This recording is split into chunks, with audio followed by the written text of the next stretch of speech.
Good morning, student. Student, today's my topic is find the general solutions. बच्चों, general solutions अभी मैंने पिछले video lectures में पढ़ाया था कि total there are only 4 formulas find the general solution and 1 method for principal values. तो बच्चों, आज हम इस वाले वीडियो लेक्चर्स में पढ़ेंगे कि कैसे हम जनरल सॉल्यूशंस फाइंड करते हैं.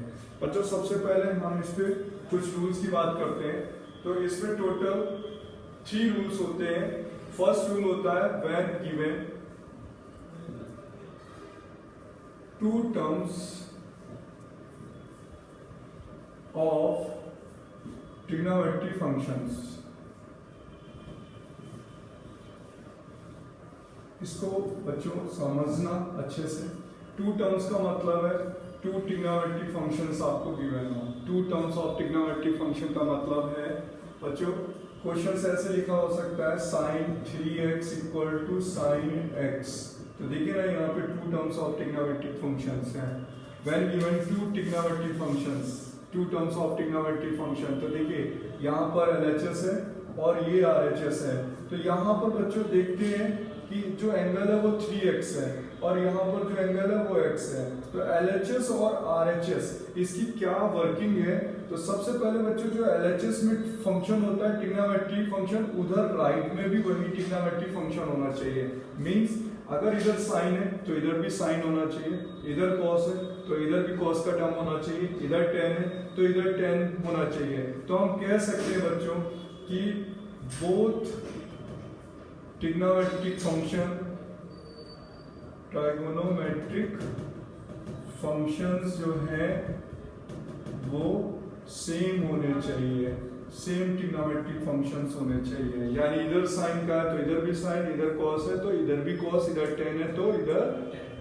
बाय द वे, अगर कोई मान लीजिए कि नहीं अगर दिया हुआ है, जैसे एग्जांपल की बात है कि sin 3x equal to cos x दिया गया है, तो हम क्या करेंगे, इसको चेंज कर देंगे, साइन के टर्म पे शिफ्ट कर देंगे. तो हम इसे लिख देंगे बच्चों sin 90 minus x, sine 90 minus theta cos theta हो जाएगा. क्लियर बच्चों. तो सबसे पहले फर्स्ट रूल आता है when given 2 terms of trigonometric functions और लिखा होता है find the general solutions.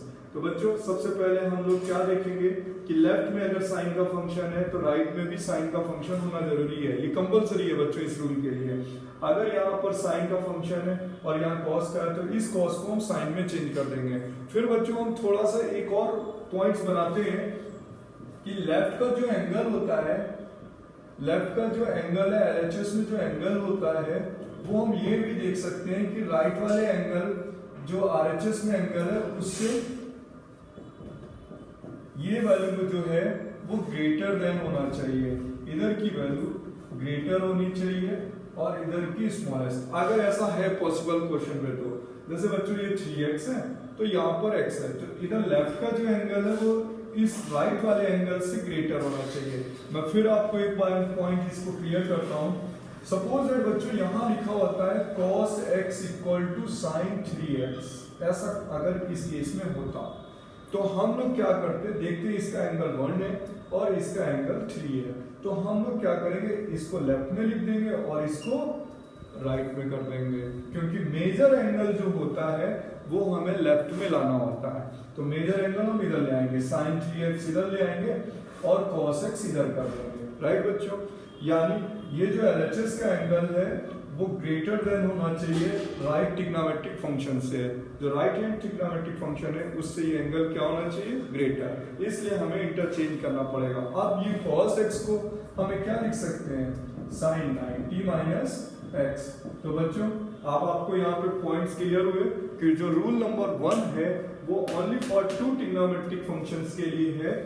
sin 3x equal to sin x है तो ये बिल्कुल करेक्ट फॉर्म पे है. बट यहाँ पे sin 3x equal to cos x है तो cos x को हमें sin पे चेंज करना होगा. यानी both side same trigonometric functions होने चाहिए. इधर sin तो इधर भी sin, इधर cos तो इधर भी cos, इधर tan तो इधर भी tan. अगर नहीं है तो हम उसे 90 से चेंज कर लेंगे और 90 से या तो 90 माइनस x होगा या तो 90 प्लस x होगा. डिपेंड करता है कि प्लस माइनस पे है. अब बच्चों अगर आपको ये पॉइंट्स क्लियर हो गया तो हम आपको एनसीईआरटी के आपको 2 क्वेश्चंस बताते हैं।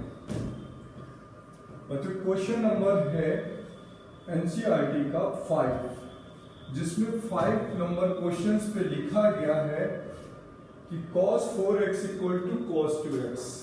क्वेश्चन नंबर 5, ये बच्चों एनसीईआरटी का क्वेश्चन नंबर 5 है, ठीक है, 3.4 एक्सरसाइज का, और उस पर लिखा हुआ है cos 4x equal to cos 2x और लिखा गया फाइंड द जनरल सॉल्यूशंस। तो बच्चों हम देखते हैं एलएचएस में cos का फंक्शन है, आरएचएस में भी cos का फंक्शन है, यस करेक्ट। बच्चों अब यहाँ पर एंगल देखते हैं, यहाँ पर मेजर एंगल है 4, यहाँ पर माइनर एंगल है 2, ए भी करेक्ट। तो एंगल भी चेक कर लिए, फंक्शन भी चेक कर लिए, क्लियर बच्चों। अब हम यहाँ पर cos का जनरल सॉल्यूशन लगाएंगे। तो हमने आपको पढ़ाया था, लिखेंगे because we have cos x equal to cos alpha, then general solution formula is x equal to 2n pi plus minus alpha. ये बच्चों फॉर्मूला था और n बिलोंग्स टू इंटीजर्स। तो अब हम लोग यहाँ पर फॉर्मूला लगाए, 4x को आप x सपोज कर लीजिए, 2x को आप अल्फा सपोज कर लीजिए, तो फॉर्मूला इसके हिसाब से हो जाएगा 4x equal to 2n pi plus minus 2x। बच्चों क्लियर, देखिए ना यहाँ पे x की जगह 4x है और अल्फा की जगह 2x है, तो फॉर्मूला बन गया 4x equal to 2n pi plus minus 2x। तो बच्चों ये इसका जनरल सॉल्यूशन हो गया। बट आप यहाँ पर देख रहे हैं x की वैल्यू यहाँ पर भी है, यहाँ पर भी है, तो बच्चों यहाँ पर अभी x की वैल्यू हमें फाइंड आउट करनी होगी। हम इस फॉर्म पे नहीं छोड़ सकते इस इक्वेशन को, अदरवाइज बच्चों यहाँ पर क्या होगा, x की वैल्यू 4x ईयर है, 2x ईयर है, या तो क्वेश्चन पे x की वैल्यू 1 जगह पे आपको इस्टेब्लिश करनी है, ये वाली x की वैल्यू इधर लानी होगी। तो देखिए यहाँ पर प्लस माइनस लगा हुआ है, तो 1 टाइम पॉजिटिव लेंगे और 1 टाइम निगेटिव। इट मींस हम यहाँ पर लिखेंगे फर्स्ट टेकिंग पॉजिटिव। तो बच्चों इस क्वेश्चन पे हमें टेकिंग पॉजिटिव करना पड़ेगा। cos के जितने भी केसेस होंगे उसमें से x की वैल्यू में फाइंड आउट करने के लिए 1 time taking positive and second time taking negative करना पड़ेगा। तो अब सबसे पहले हम टेकिंग पॉजिटिव लेते हैं। बच्चों टेकिंग पॉजिटिव लेंगे तो ये हो जाएगा 4x equal to 2n pi plus 2x। ये 2x इधर शिफ्ट करेंगे तो 4x minus 2x equal to 2n pi. 2x की वैल्यू 2n पाई, बेटा 2 से 2 कट गया, x की value n pi is the first answer और n belongs to integer.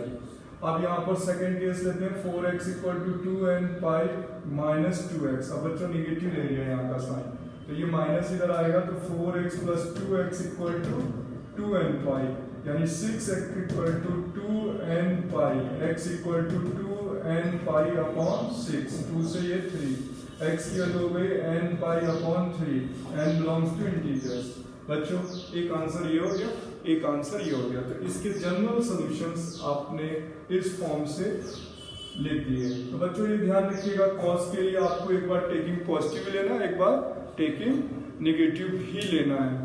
Okay बच्चों, अब मैं आपको इसके बाद यहाँ पर सेकंड रूल बताने वाला हूँ, जो रूल आपको डिपेंड करता है कि ये cos का रूल है। अब मैं इसको साइन के रूल को भी आपको बताता हूँ कि साइन का रूल हम लोग कैसे करेंगे। ठीक है बच्चों, अब हम लोग साइन का रूल करते हैं। Next rule sign.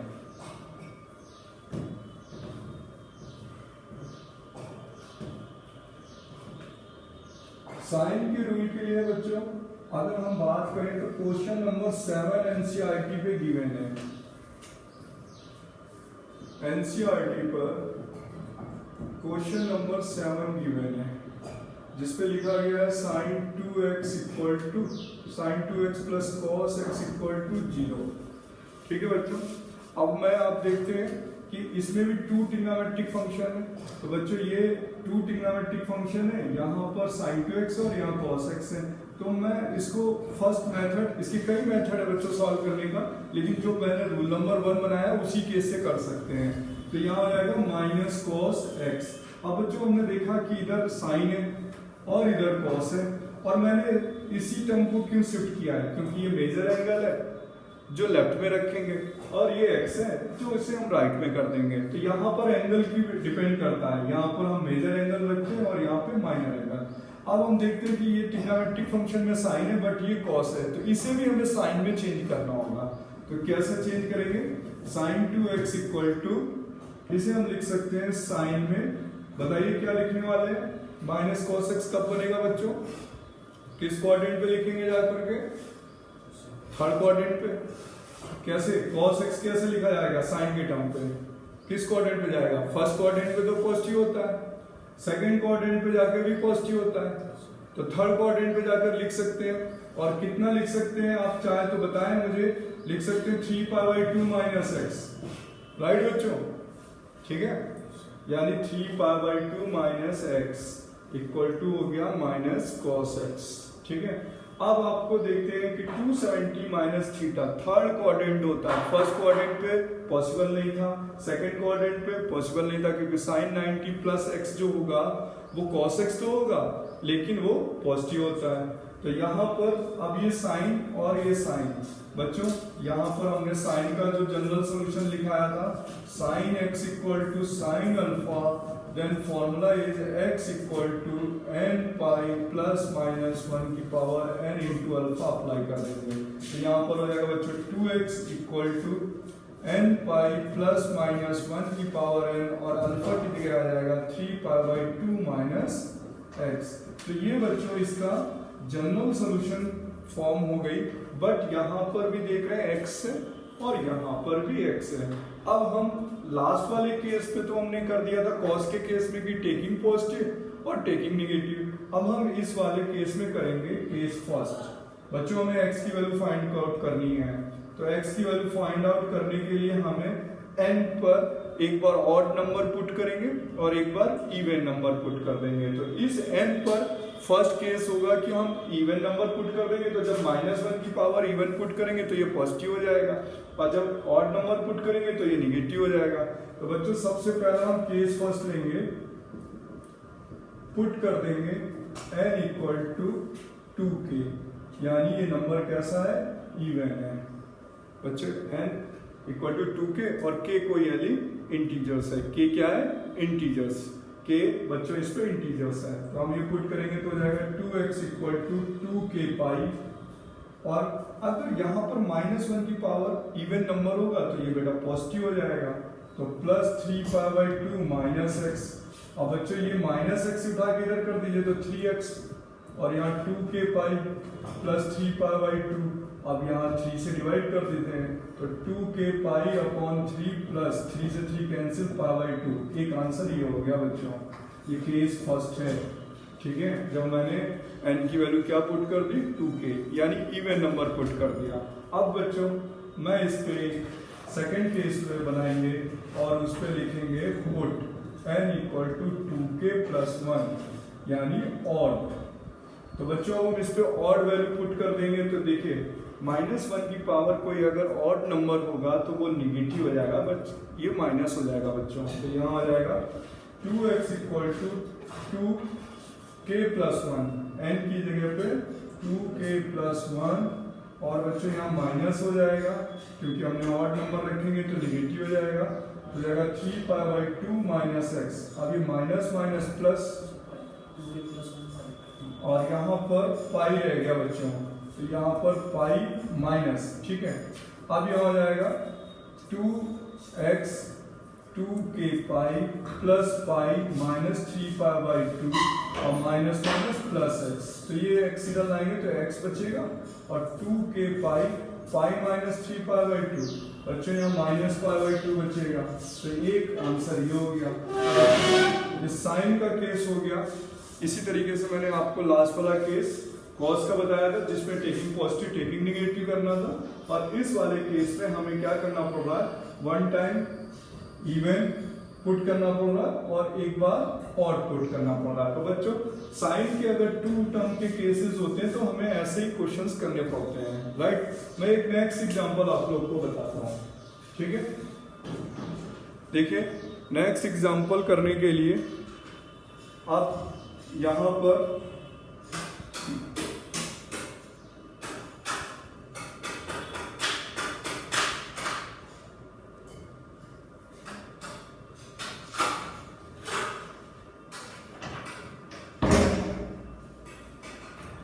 बच्चों मैं एक नेक्स्ट एग्जांपल आपको बताता हूँ इसी एक्सरसाइज से, इसी टॉपिक के ऊपर से, फिर हम आगे बढ़ते हैं, आगे के रूल पढ़ेंगे। हम लोग ने बच्चों एक क्वेश्चन लिया, यहाँ पर एग्जांपल लिया। सपोज हमने एक एग्जांपल रखा होता cos px equal to cos qx। तो बच्चों ये आईडी का क्वेश्चन है, find the general solution. ID का क्वेश्चन है cos px equal to cos qx। तो देखिए बच्चों इसमें रूल नंबर 1 ही सेट हो रहा है। देखिए ये ट्रिग्नोमेट्रिक फंक्शन cos है, ये भी ट्रिग्नोमेट्रिक फंक्शन cos है, both side same trigonometric function है। अब हम देखेंगे एंगल, तो एंगल तो P और Q है, तो ये वेरिएबल फॉर्म पे ऐसे ही एडजस्ट कर लेते हैं। तो देखिए इसमें cos का जनरल सॉल्यूशन लगाएंगे, cos x equal to cos alpha, then x equal to 2n pi plus minus alpha. ठीक है, तो अगर हम इस फॉर्मूले में रखेंगे तो यहाँ हो जाएगा px 2n पाई और यहाँ आएगा प्लस माइनस qx। अब देखिए यहाँ पर फिर वही बात, देखिए x यहाँ पर भी, x यहाँ पर भी, तो find the value of x। तो हम x की वैल्यू जब निकालेंगे तो इसमें लिखेंगे बच्चों, फर्स्ट केस लिखेंगे टेकिंग पॉजिटिव। तो जब हम पॉजिटिव लेंगे तो px इक्वल टू हो जाएगा 2n पाई प्लस qx, इधर आएगा x कॉमन हो जाएगा p माइनस q। बच्चे इसको इधर ले आए तो माइनस, और ये हो गया 2n पाई, तो x की वैल्यू हो जाएगी 2n pi upon p minus q। ठीक है, एक आंसर ये हो गया बच्चों। ठीक है, अब दूसरा क्वेश्चन इसी पे क्या करना चाह रहा है कि एक बार हमने पॉजिटिव ले लिया, अब हम एक वन टाइम टेकिंग निगेटिव कर लेते हैं। तो यहाँ आ जाएगा px equal to 2n pi minus qx। अब ये माइनस इधर आएगा तो ये पॉजिटिव हो जाएगा और 2n पाई हो जाएगा। x कॉमन ले लेते हैं तो p plus q equal to 2n pi, और x की वैल्यू हो जाएगी यहाँ पर 2n pi upon p plus q। एक सेकेंड आंसर हो जाएगा। और बच्चों इन क्वेश्चंस पे अगर हमें इसी क्वेश्चंस पे ये बोल दिया जाए कि n की वैल्यू इंटीजर्स है तो फाइंड द कॉमन रेशियो, क्योंकि अगर n की वैल्यू इंटीजर्स उसने दे दी कि n की वैल्यू पुट कर सकते हैं इस पे, n की वैल्यू 1 2 3 डैश डैश डैश, ये क्वेश्चन पे अगर गिवन हो तो यहाँ पर जब हम इस केस पे n की वैल्यू 1 पुट करेंगे तो x की वैल्यू कितनी बनने वाली है, 1 पे 2 पाई अपॉन p माइनस q। जब 2 पुट करेंगे तो 4 पाई upon p minus q, 6 pi upon p minus q and dash dash dash बेटा इस पर। अब देखिए ये AP में बन गया ना। अब आईडी में क्वेश्चन है कि n की जगह पे 1 2 3 पुट करो तो इसका कॉमन डिफरेंस निकालिए। तो बच्चों आप इनका कॉमन डिफरेंस फाइंड कर सकते हैं, नहीं निकाल सकते। कॉमन डिफरेंस क्या होता है AP में, t2 माइनस t1, तो हम इससे फाइंड कर लेंगे कॉमन डिफरेंस। अब दूसरे केस में भी ऐसे पुट कर सकते हैं n की वैल्यू 1 2 3 डैश डैश डैश, तो क्या बनेगा यहाँ पर 2 पाई upon p plus q, 4 pi upon p plus q and 6 pi upon p plus q।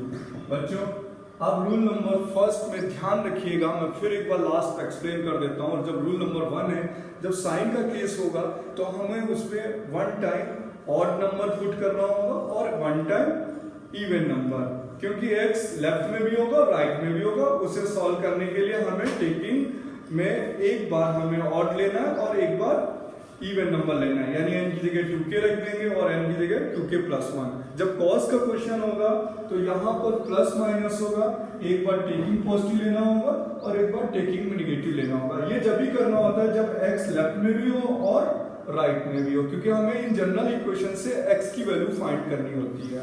बच्चों रूल नंबर 1 इतना ही है। अब हम लोग रूल नंबर 2 पढ़ते हैं। ठीक है बच्चों, तो रूल नंबर 2 पे देखते हैं कौन सा रूल है। और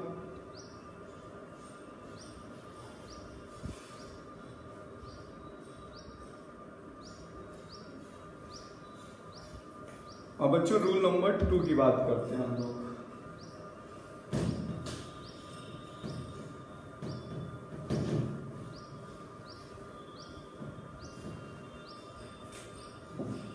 रूल नंबर 2 पे बच्चा बोला जाता है व्हेन गिवन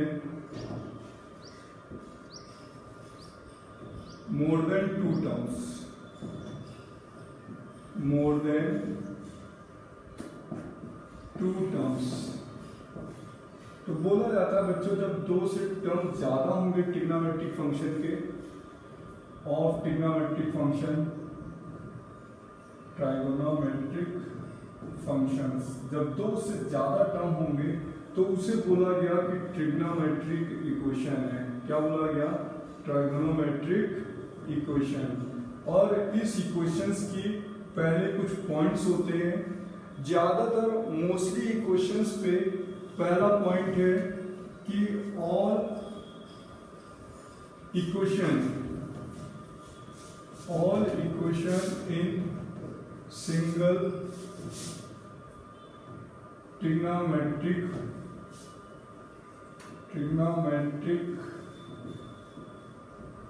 फंक्शन, ठीक है, मतलब ऑल इक्वेशन जो है वो सिंगल ट्रिग्नोमेट्रिक फंक्शन में होनी चाहिए बच्चों। पूरी की पूरी कंप्लीट एक इक्वेशन, या देखिए मैं आपको बताता हूं, जैसे एग्जांपल की बात करते हैं। यहाँ पर दिया हुआ बच्चों sine square x minus 2 cos x plus 1/4 equal to 0। आप इस पॉइंट को समझिएगा, when given more than 2 terms of trigonometric functions, तो वो जो बोला जाता है कि वो ट्रिग्नोमेट्रिक इक्वेशन है। और all equation in single trigonometric function, यानी सिंगल का मतलब है, देखिए बच्चों ये साइन में है और ये कॉस में है, तो या तो आप इस कॉस को साइन में चेंज कर दें, लेकिन ये पॉसिबल नहीं क्योंकि रूट पे आ जाएगा। उससे बेटर है कि हम इस साइन को किस में चेंज कर सकते हैं? किस में चेंज कर सकते हैं बच्चों? इस साइन को कॉस में बदल सकते हैं, चेंज कर सकते हैं। तो देखिए जैसे ही हमने साइन को कॉस में चेंज किया तो देखिए ये जो वैल्यू आ गई या ये इक्वेशन आ गई, तो किस फॉर्म में आ गई? देखिए all equation in single trigonometric functions पे आ गए। तो जब देखिए अब हम इसे सॉल्व कर सकते हैं, तो माइनस से मल्टीप्लाई कर दें पहले, तो यहाँ हो जाएगा cos square x plus 2 cos x, फिर हो जाएगा -1/4 इक्वल टू 0। अब इसे टोटल कैलकुलेट करते हैं तो ये बनेगा cos square x plus 2 cos x minus 5/4 equal to 0। LCM ले लेते हैं तो हो जाएगा 4 cos स्क्वायर एक्स प्लस 4 2 जा 8 cos x minus 5 equal to 0, 5 4 20, ठीक है, और 10 इंटू 2 भी 20, तो इसके फैक्टर बन गए 4 cos square x plus 10 cos x minus 2 cos x minus 5 equal to 0। Common क्या हुआ? 2 cos x कॉमन, तो यहाँ बनेगा 2 cos x plus 5 minus 1 2 cos x plus 5 equal to 0। तो बच्चों यहाँ से हो गया cos x की वैल्यू 1/2 भी आ गई और cos x की वैल्यू -5/2 भी आ गई। अब बच्चों देखिए ये वैल्यू तो पॉसिबल है, लेकिन ये वैल्यू पॉसिबल नहीं है क्योंकि cos की जो रेंज होती है वो -1 से 1 होती है। तो यहाँ लिख देंगे नॉट पॉसिबल। क्या लिख देंगे? नॉट पॉसिबल लिख देंगे। और ये वैल्यू होती है बेटा cos में π/3 की। अब इसका जनरल सोल्यूशन क्या लिखा जाएगा? x equal to 2nπ plus minus π/3, ये इसका आंसर हो जाएगा। क्लियर बच्चों? ठीक है, तो मैंने आपको रूल नंबर 2 पे एनसीईआरटी के और क्वेश्चन जो हैं वो रूल नंबर 2 पे ही बच्चों बेस्ड हैं कि ज्यादा से ज्यादा जो क्वेश्चन है वो मोर देन 2 ट्रिग्नोमेट्रिक फंक्शंस पे बेस्ड हैं। तो बच्चों मैं अब इसमें से एनसीईआरटी का एक और क्वेश्चन करता हूं इसी फॉर्म से।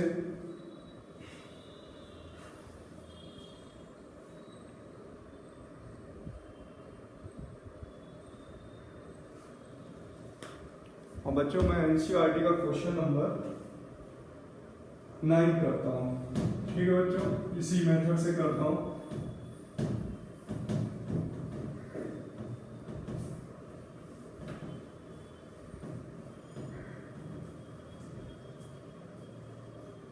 क्वेश्चन नंबर 9 है एनसीईआरटी का, 9 है एनसीईआरटी का क्वेश्चन। उसमें दिया गया है sin x plus sin 3x plus sin 5x equal to 0। ठीक है बच्चों, तो इस क्वेश्चन को करने के लिए हम सबसे पहले देखेंगे जनरल सॉल्यूशन निकालना है। क्वेश्चन बोल रहा है तो इसमें यहाँ पर एंगल 5 है और यहाँ पर एंगल x है। तो हम अगर sine C plus sine D का फॉर्मूला लगाते हैं तो इस पेयर में ये वाली पेयर बना लेते हैं, क्योंकि 2 sin c plus D by 2 जब लगाएंगे तो ये थर्ड वाला टर्म बन जाएगा। तो पहले हम लिखेंगे बच्चों sin 5x plus sine x equal plus sine 3x equal to 0। बच्चों हमने इसमें इसके साथ पेयर बना दिया 5 को x के साथ। ऐसा क्यों किया? जब हम इस पे sin c plus sign d का फॉर्मूला अप्लाई करेंगे तो ये वाला टर्म क्रिएट हो जाएगा जो कि कॉमन हो जाएगा। तो बच्चों sin c plus sign d का फॉर्मूला क्या होता है? sin c plus sign d का फॉर्मूला होता है 2 sin c plus d by 2 and cos c minus d by 2। तो यहाँ अप्लाई करेंगे तो लिखा जाएगा 2 sin 5x plus x upon 2 and cos 5x minus x upon 2 plus sin 3x equal to 0। अब बेटा 5 और 1 6, 6 by 2 3, 2 sin 3x, 5 minus 1 4, 2x हो गया plus sin 3x हो गया, it becomes 0 and sin 3x common हो गया यहाँ से, तो sin 3x जब कॉमन ले लेंगे तो 2 cos x plus 1 हो जाएगा। अब if लगा देंगे बच्चों, अब हम इस पे if लगाते हैं तो ये 0 हो जाएगा, इसमें if लगाते हैं तो ये 0 हो जाएगा। तो इस केसेस पे बच्चों क्या देखना होता है कि या तो ये 0 होगा या तो ये भी 0 होगा या तो ये दोनों ही 0 होंगे। तो सबसे पहले हमने इस पे 0 अप्लाई किया, बेटा इसमें if लगाया, तो यहाँ पर क्या होगा? if sin 3x की वैल्यू 0, तो sin 3x equal to sin 0 की वैल्यू होती है, तो यहाँ पे 3x equal to n pi plus minus 1 की पावर n अल्फा की जगह 0, तो ये वैल्यू 0 हो गई। 3x equal to n pi, x की वैल्यू हो गई n पाई बाई 3। तो बच्चों ये इसका जनरल सॉल्यूशन आ गया n pi by 3, n belongs to integers. अब बच्चों देखिए, अगर मैं यहाँ पर वैल्यू पुट करता हूँ पाई बाई 0 लेता हूँ तो यहाँ 0, यस आंसर आ जाएगा 0, सेटिस्फाई करेगा 0 0 0 0। बट अगर मैं इस पे n की जगह 1 पुट करता हूँ तो पाई बाई 3 आ जाएगा, तो यहाँ पाई बाई 3 रख करके आपको चेक करना होगा कि 0 आएगा कि नहीं आएगा, लेकिन ये इसका सोल्यूशन है तो आंसर जरूर निकलेगा बच्चों। अब हम इस पे लगाते हैं 2 cos x प्लस 1 की वैल्यू 0, तो cos x की वैल्यू माइनस 1 बाई 2 हो गई। अब बच्चों इसका भी अगर हम बात करें तो cos x में ये माइनस 1 बाई 2, आपको बता देता हूँ बच्चों, फर्स्ट क्वाड्रेंट में पॉसिबल नहीं है, सेकंड क्वाड्रेंट में पॉसिबल है, और वो वैल्यू होती है सेकंड क्वाड्रेंट पे 120 डिग्री, यानी ये वैल्यू 120 डिग्री की वैल्यू है, तो 2 पाई बाई 3। तो जनरल सॉल्यूशन इसका लिखा जाएगा 2n pi plus minus 2 pi by 3। अब ये इसका सेकंड आंसर हुआ बच्चों, ठीक है। तो ये एनसीईआरटी का क्वेश्चन नंबर 9 है जिसमें लिखा है फाइंड द जनरल सॉल्यूशन। तो बच्चों मैं आरडी का और एग्जाम्पलर का एक आध एक्स्ट्रा क्वेश्चंस बताता हूँ, फिर मैं आपको रूल नंबर 3 क्लियर करता हूँ। देखिए एक आरडी में एक एक्स्ट्रा क्वेश्चन दिया गया है,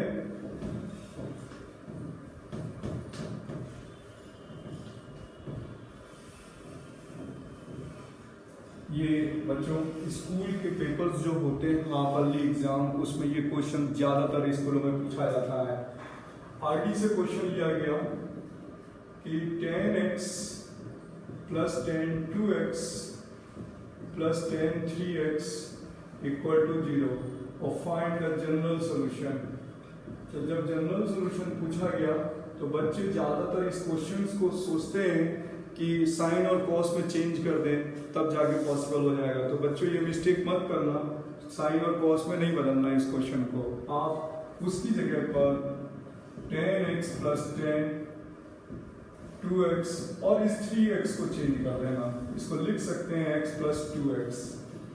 बच्चों इस 3x को क्या लिख सकते हैं? x plus 2x। अब यहाँ पे 10a प्लस b का फॉर्मूला अप्लाई कर देते हैं, तो it becomes 10x plus 10 2x plus यहाँ पर फॉर्मूला लगा दीजिए 10a प्लस b का, तो 10x plus 10 2x 1 minus 10x 10 2x equal to 0।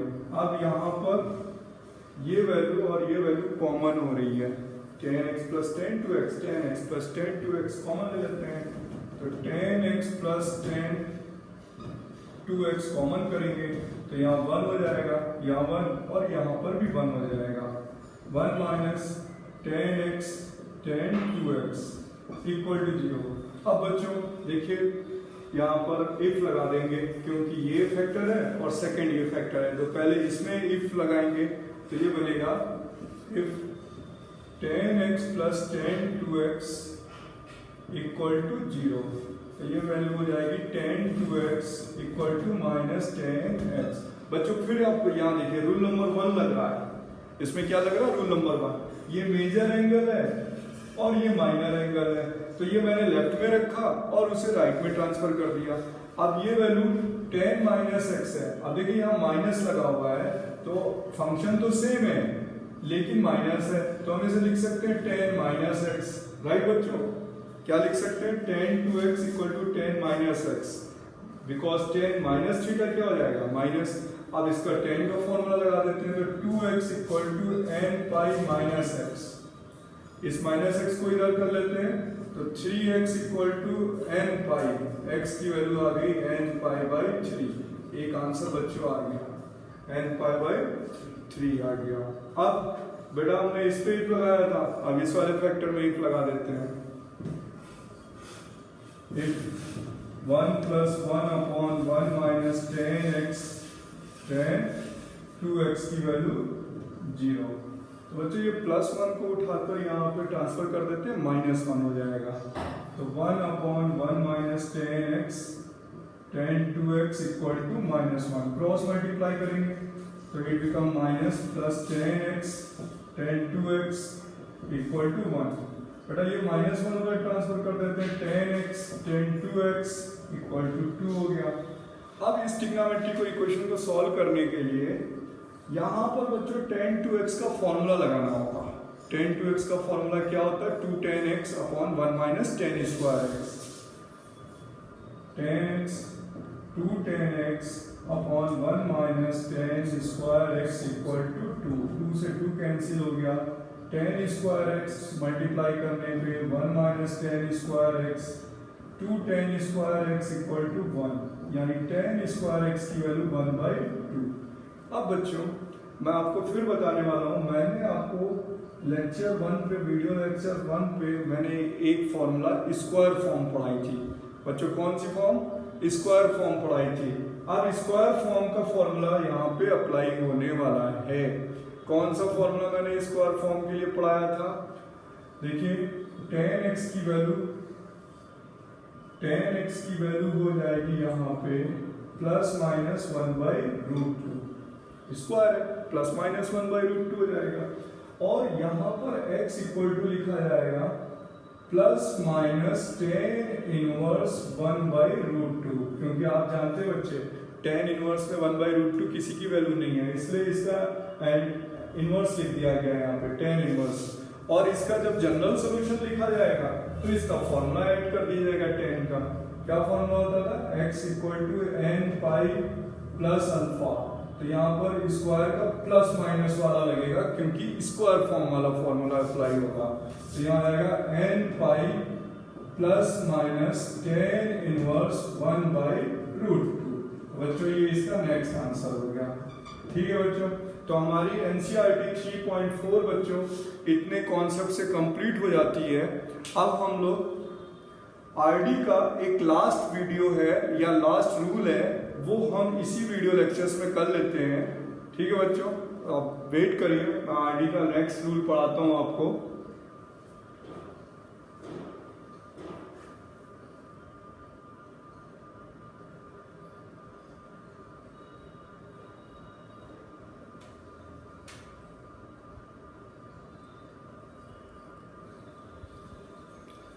बच्चों RD का नेक्स्ट रूल है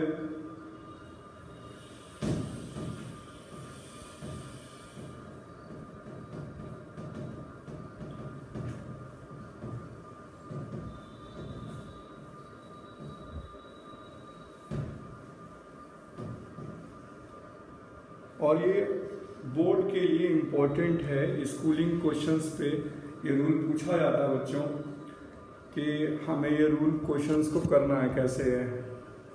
तो बच्चों एक रूल है, आरडी के हिसाब से ये एक्स्ट्रा रूल है। एग्जाम्पलर में भी कुछ क्वेश्चन दिए गए होते हैं, कुछ स्कूल्स में भी ये पूछा जाता है। तो रूल नंबर 3 है, रूल नंबर 3 बच्चों 1 और 2 मैंने बता दिए। रूल नंबर 3 आता है when given a sin x plus minus b cos x equal to c, या a cos x plus minus b sin x equal to c। बच्चों ये स्टैंडर्ड फॉर्म है और इससे कुछ स्कूलों में क्वेश्चन हमेशा पूछा जाता है। ये एक्स्ट्रा है आपसे एनसीईआरटी के अलावा, मैं आपको बता रहा हूँ आरडी का रूल है। जब when given a sin x plus minus b cos x equal to c, a cos x plus minus b sin x equal to c। तो जैसे फॉर द एग्जाम्पल है बच्चों, हमने एक एग्जाम्पल लिया √3 sin x plus cos x equal to 1। तो देखिए ये इसी से मैच कर रहा है। a की वैल्यू √3 हो गई, b की वैल्यू 1 हो गई और c की वैल्यू 1 हो गई। तो बच्चों यहाँ पर देखिए क्या फर्क है कि साइन और कॉस डिग्री कितनी है दोनों टर्म की 1। तो यानी ये लीनियर फंक्शन है और इनका वर्किंग क्या है वो सीख लेते हैं। देखिए इसमें से हमने कोई एक पार्ट लिया, जैसे यहाँ पर लिखा गया कि a sin x plus b cos x equal to c। ठीक है, इसमें से एक पार्ट मैंने लिया है a पार्ट। तो इसका वर्किंग होता है बच्चों divided by √a² plus b² both side. ठीक है बच्चों में बोथ साइड किससे डिवाइड कर देना है, √a² प्लस b²। a ये रहेगा, b ये रहेगा, x का sin x का कोएफिशिएंट a, cos x का कोएफिशिएंट b, इससे आप बोथ साइड डिवाइड कर दीजिए। तो a upon √a² plus b² sin x plus b upon √a² plus b² cos x और equal to c upon √a² plus b²।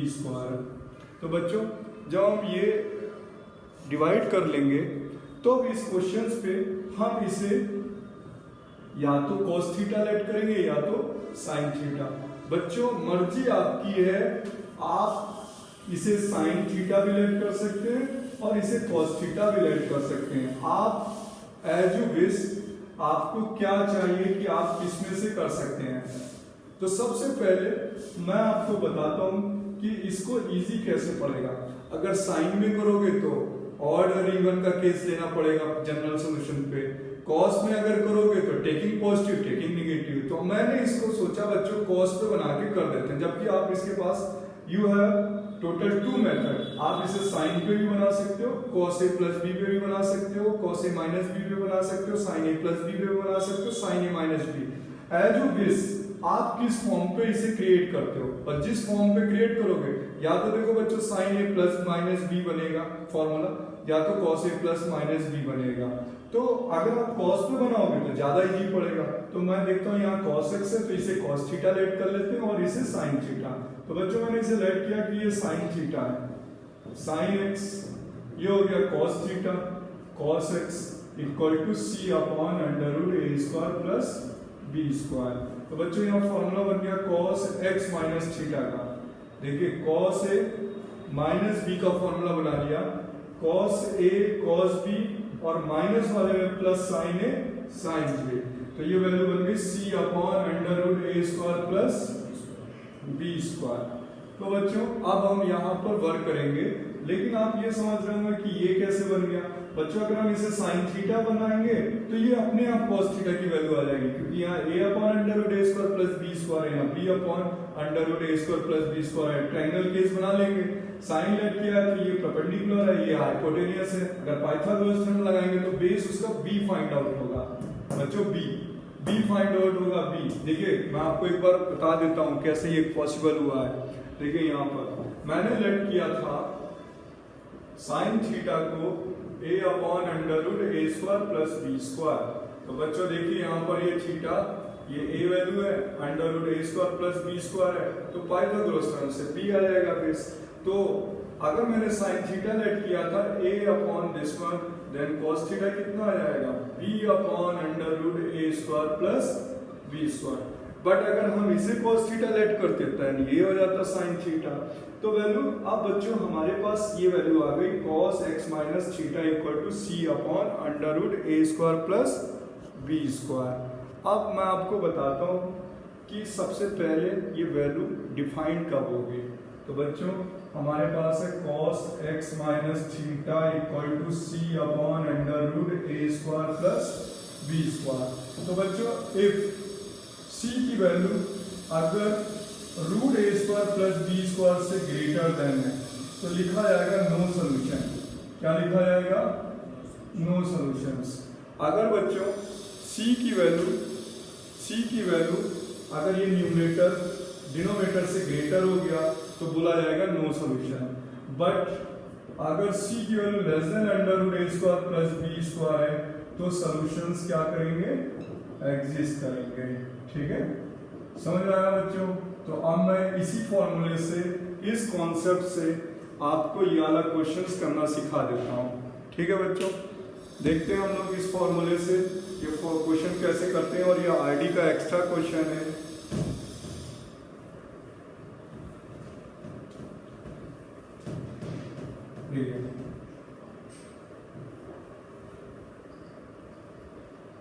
देखिए यहाँ पर ये क्वेश्चन आरडी से लिया गया है और ये कभी कभी एग्जाम्पलर में भी देखा जाता है क्वेश्चन की बच्चों स्कूलिंग क्वेश्चन पे ये पूछा जाता है।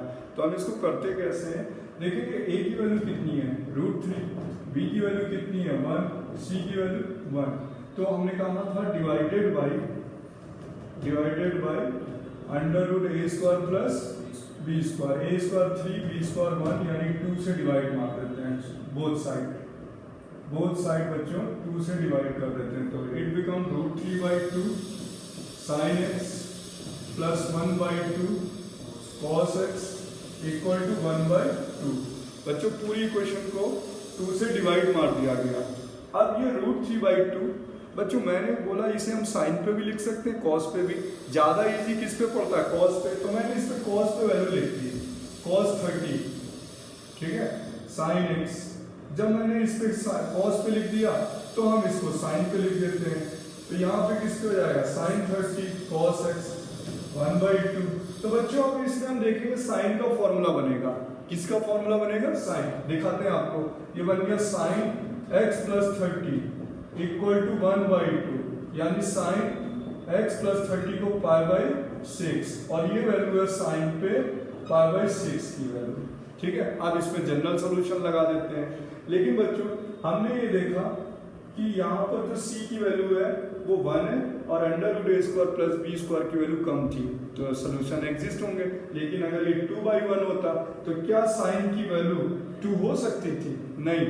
तो 2 पॉसिबल नहीं है क्योंकि वो 1 से बड़ी होती है। साइन की वैल्यू और कॉस की वैल्यू -1 से 1 के बीच में बिलोंग करती तभी सॉल्यूशन एग्जिस्ट होते हैं।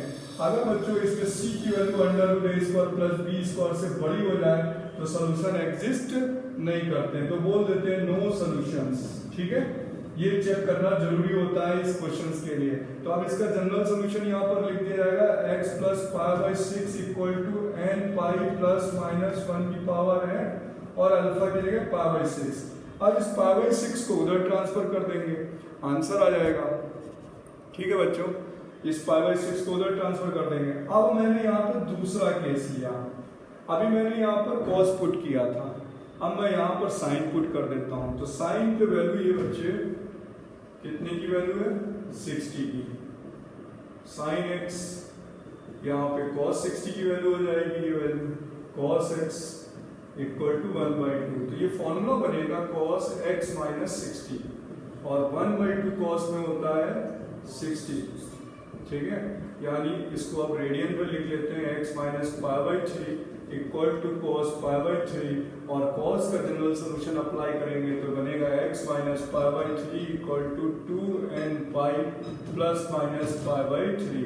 तो एक बार बच्चों इसमें पॉजिटिव ले लीजिए और एक बार निगेटिव ले लीजिए। तो बच्चों एनसीईआरटी की 3.4 पूरी फुली कंप्लीट हो गई। अब आप लोग complete with theory with concept आप एनसीईआरटी की 3.4 एक्सरसाइज कंप्लीट कर सकते हैं। और बच्चों आप इसके भी आपसे एनसीईआरटी और आरडी के पूरे कंप्लीट एक्सरसाइज कर सकते हैं, क्योंकि इसमें मैंने एक्स्ट्रा रूल भी आपको कंप्लीट कर दिया। ठीक है बेटा।